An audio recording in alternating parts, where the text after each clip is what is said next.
Au début étaient les entrepreneurs et les créateurs. Lancés dans leur aventure pleine d'espérance mais difficile, seuls avec leurs responsabilités, leurs préoccupations, mais aussi leur réussite et leur bonheur, ils éprouvèrent le besoin d'échanger, de se former et d'être plus forts ensemble. C'est dans le cadre de la CCI, berceau du club, que certains ont commencé à se réunir régulièrement pour, assez rapidement, adopter une forme juridique. En 1981, le Club des créateurs voit le jour. Ses précurseurs avaient alors fondé une entité unique en son genre. La première décennie répond aux attentes des membres grâce à des réunions de partage et installe les fondements du club. On se posait déjà les bonnes questions, reformulées depuis régulièrement pour conserver la dynamique. À partir de 1991, sous l'impulsion de nouveaux membres, le club prend son élan avec une diversité d'événements plus marquants qui contribuent à sa notoriété dans la région. Dès le démarrage, l'organisation d'un événement à la toute nouvelle usine de Thiverval-Grignon montre la mobilisation et l'intérêt des adhérents pour un club actif. Le Club des créateurs d'entreprises des Yvelines et du Val d'Oise vous souhaite la bienvenue et vous remercie d'avoir répondu à son invitation. Parmi ces entités, le Club des créateurs qui rassemble quelques 300 entreprises qui se sont créées sur les Yvelines et le Val d'Oise, 300 adhérents qui font de notre club le plus important de France. Parmi les secteurs d'activité dans lesquels évoluent les jeunes entreprises, le domaine de l'environnement au sens large constitue une réserve de croissance importante.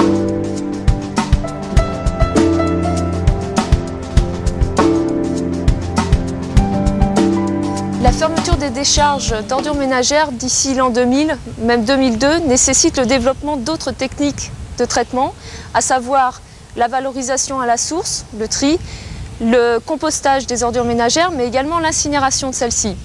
Et puis des collectes sélectives qui assureront la valorisation des différents produits. La France a déjà pris un tournant intéressant dans la collecte sélective du verre et tout cela nous conforte dans l'idée qu'il va se développer un grand marché planétaire des déchets. En 1999, le club lance Investi, réseau d'investisseurs prêts à accompagner les porteurs de projets alors que l'on commence tout juste à évoquer les business angels.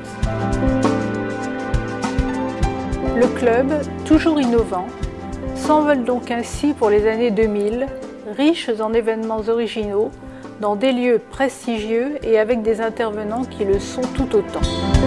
Par exemple, dès 2000, une consultante américaine spécialisée monte sur une table, explique les règles du networking, mot qui étonna à l'époque, et, armée d'un manche à balai, cadence les présentations des participants. Le réseau faisait sa première apparition. 2 ans plus tard, le club, invité au salon, exploitait cette dynamique.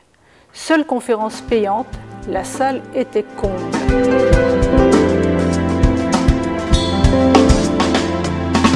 J'ai créé ma société il y a une dizaine d'années et j'ai souhaité immédiatement intégrer le Club des créateurs Île-de-France-Ouest et je ne le regrette pas. En 1996, un an après la création de notre entreprise, on a éprouvé le besoin de se rapprocher d'une structure pour aller trouver des conseils en gestion pour des jeunes qui démarraient. Je suis arrivé en 1994 quand il y avait des réunions à la CCI où on se retrouvait entre 150 et 200 personnes. Le club m'a apporté très concrètement un expert comptable de qualité, un avocat, des clients, des prospects. Il m'a permis d'étoffer mon réseau. Beaucoup de rencontres, beaucoup de gens et puis aussi beaucoup de soutien et un aspect un petit peu particulier pour moi. J'y ai trouvé l'occasion de prise de confiance en moi, d'écoute des autres, de développement personnel. Et ça, c'est pas forcément des choses auxquelles on pense tout de suite en adhérant à une association comme ça? Le club m'a apporté différentes dimensions. D'abord, m'a permis d'apprendre et d'échanger avec des gens. Quand on est entrepreneur, on est un peu tout seul. Un milieu de franche camaraderie. On a échangé beaucoup de choses, on a passé d'excellentes soirées. Tout un phénomène d'enseignement sur les différentes techniques que devraient savoir les entrepreneurs en termes de comptabilité, juridique, enfin toute la complexité nécessaire pour driver une entreprise. J'ai rencontré il y a une petite dizaine d'années un partenaire que j'ai croisé lors d'une soirée qui était organisée sur une péniche. Ça tanguait, mais on a eu le temps en 5 minutes d'échanger nos cartes et nous sommes revus et depuis nous avons développé une activité commerciale fructueuse. J'ai présenté un jour un membre du club à un de mes clients et la qualité de cette intervenante était telle que j'ai vu le regard de mon client changer. Le regard qu'il portait sur moi et sur mon entreprise a été favorisé. Dans le cadre d'un salon au Palais des Congrès, la présidente m'a brutalement et très simplement passé le micro et m'a obligé à une prise de parole improvisée devant 400 personnes. Donc ça n'était pas évident du tout pour moi et finalement ça s'est pas si mal passé que ça. Je dirais que c'est le tournant des années 2000. Notamment quand le club a réfléchi pour travailler sur des concepts de type réseau et sur lequel on avait fait des séances de travail avec un noyau restreint pour essayer d'explorer ces champs qui étaient un peu nouveaux et sur des choses qu'on n'avait pas l'habitude de faire. J'ai envie aujourd'hui d'apporter mon expérience aux jeunes pousses, aux gens qui créent aujourd'hui. On a aidé beaucoup de gens à se mettre sur des rails, à créer des sociétés. J'ai aussi apporté de temps en temps ma main comme barman quand on avait des soirées à vivre ensemble. En 2001, pour fêter ses 20 ans et pour renforcer son soutien au développement des jeunes entreprises, le club crée, toujours avec ses membres, la société Edera Finance. Le 25e anniversaire a été célébré lors de soirées prestigieuses. Il est difficile de lister tous les événements et de remercier individuellement toutes les personnes qui ont soutenu et participé aux événements du club.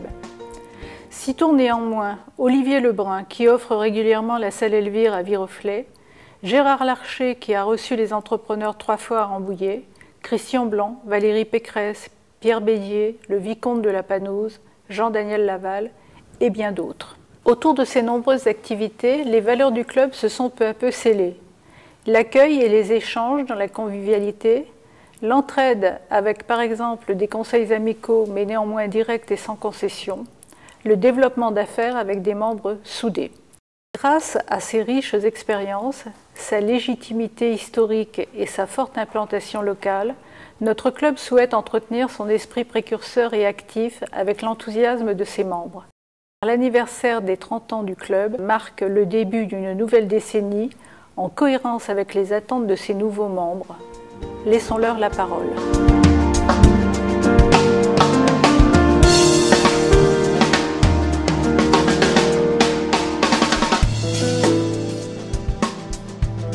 Nous sommes membres du club depuis novembre 2009, avant même la création de l'entreprise. Je suis adhérente depuis le début de l'année 2011. Je suis arrivé au club en février 2010, alors que mon projet était à l'étude. Je suis arrivé au club en 2009. J'ai rencontré tout d'abord la présidente, puis les nombreux acteurs du club au cours de soirées passionnantes. La première chose qui nous a apporté, c'est de l'écoute, de l'échange, vraiment cet effet miroir avec d'autres chefs d'entreprise.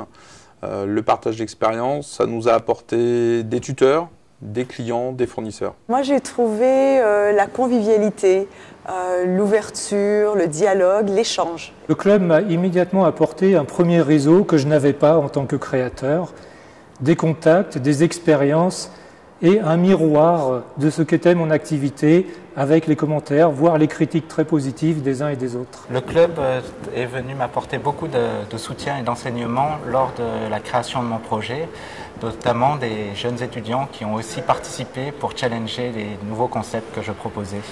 Un événement marquant, c'est notre tutrice Janine qui au début nous a avoué au bout de 2 ans qu'elle ne croyait pas du tout à notre projet au démarrage, mais elle nous a accompagnés en étant membre du club, elle nous a soutenus et aujourd'hui elle trouve ce qu'on fait très bien et qu'il y a de l'avenir.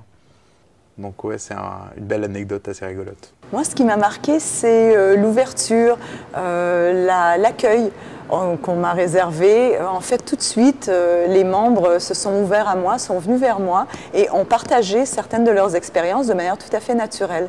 Et j'ai trouvé ça extrêmement positif. Ce qui m'a marqué en arrivant au club, c'est d'avoir été accueilli immédiatement alors que je n'étais que créateur. Donc j'ai adoré cette ambiance. Lorsque je suis arrivé au club, j'avais un challenge de réaliser très rapidement une carte électronique et grâce à un des membres du club, en une semaine, on a pu faire cela et c'est des gens de confiance qui permettent de tels résultats et au bout d'une semaine, j'étais dans l'avion. Aujourd'hui, la chose principale qu'on peut apporter au club, c'est notre envie de donner, de partager. Je pense que c'est le fondement même de ce club-là et c'est surtout ça qu'il faut donner et échanger. Le reste vient tout seul derrière. Dès que je peux, je fais la publicité du club et j'ai même recruté un nouveau membre. Je peux apporter toute cette expérience et également mon propre réseau, celui que j'avais avant d'être entrepreneur. J'ai la possibilité de donner de nombreux conseils en termes de brevets, de protection intellectuelle. On me demande souvent pourquoi je fais tout ça. Ça a été un véritable lieu de formation et j'en suis très contente. Ces entrepreneurs qui faisaient partie du club sont devenus des amis et pour certains des amis relativement proches.